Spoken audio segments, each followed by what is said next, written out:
This is a 2007 Les Paul Standard. This is a fully chambered model.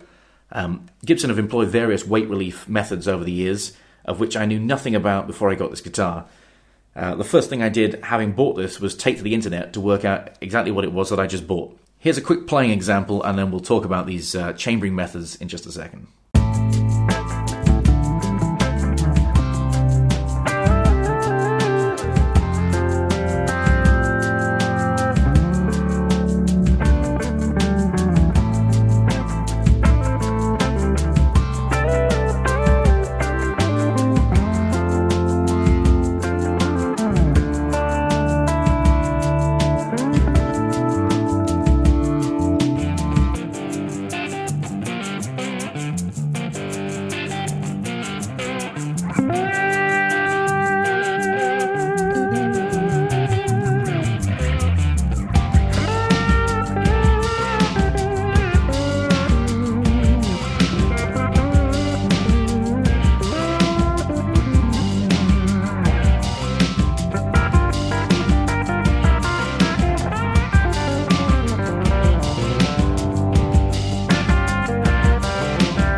I'm going to put a picture up now of the three basic weight relief designs that Gibson have come up with. The first being the Swiss cheese, the next one being the full route that this one is, and the last one being the modern variant of chambering. Now, they've done this apparently, and I would guess, to stop feedback.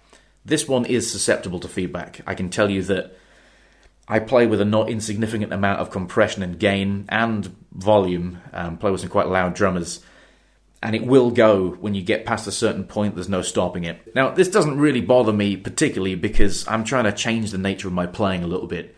I'm trying to go a little bit more rootsy and to back off the gain, and this guitar suits what I'm going for right now.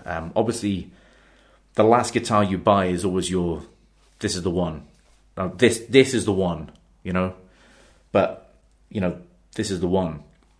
So, now the guy that had this guitar, very talented young player in town, has also got a 70s Les Paul. Now that thing weighs an absolute ton. That is flat out the heaviest guitar I've ever picked up.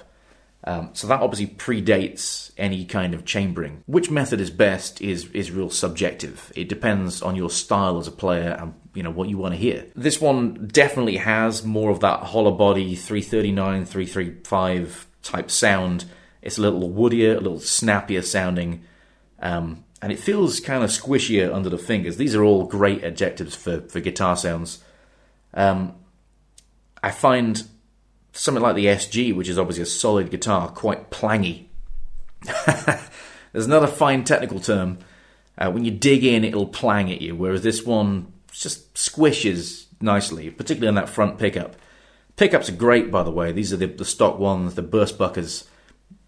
Also, I don't think I need to change those.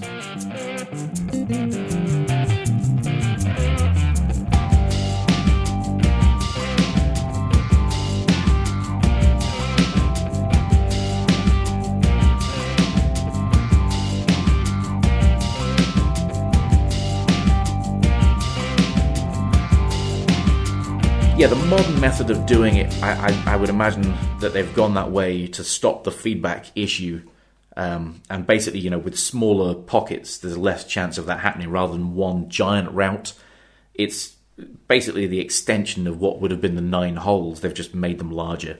And they've got rid of all the wood that they could get rid of without, you know, changing the tone massively. So it still sounds like a standard, but it's just a little lighter. They say they've done it for tonal characteristics. I don't know. So people don't like the change, but in one of the forums, I saw something that was hilarious. Bearing in mind these were not greatly sort of received when they came out, you know, the concept of just chopping away that much wood, people didn't like that. Now with the modern weight relief system, lots of people were complaining. I saw people saying, they should do the weight relief like the originals. Like the originals. Now they should go back to this. So they're kind of damned if they do, damned if they don't with Gibson. condemned to make 1959 reissues for all eternity now because of the mystique around those guitars. To me, a lot of that is based on the fact that no one's ever going to play a real one, you know? It's like the elusive sound that you get when you turn a 100-watt valve amp on full. Well, that's the sound, you know, it sounds great. As someone that's done that, I can tell you that it sounded like ass. I mean, it just sounded like a mush. When you get it past about 4 or 5 on the dial, nothing much extra happened in terms of volume, and the amp just collapsed in on itself. I've done it with DeVille's, I've done it with a Fender Twin, but most people never get past about 2 on the dial, and they get scared, like, oh my god, it's going to be so loud when you go all the way around the dial. And so it becomes this kind of mystique around, oh my, well, you know, that's going to be the sound, because I'm never going to get a chance to try that. And that's the same thing with like a Dumble amp or a 1959 Les Paul. You're never going to try them, so, you know, are they really the best? Are we saying that every guitar made in 1959 was the best? Yet we're sort of idolizing it, saying that that's the only way to construct an instrument, or the only way to sound with valves or whatever. Things move on, and things are different. So listen with your ears, not with your eyes. Try them out, see which one appeals to you, and get that one. If you dug this video, maybe give me a like, share, subscribe, any of that kind of stuff. Thanks for watching. Later.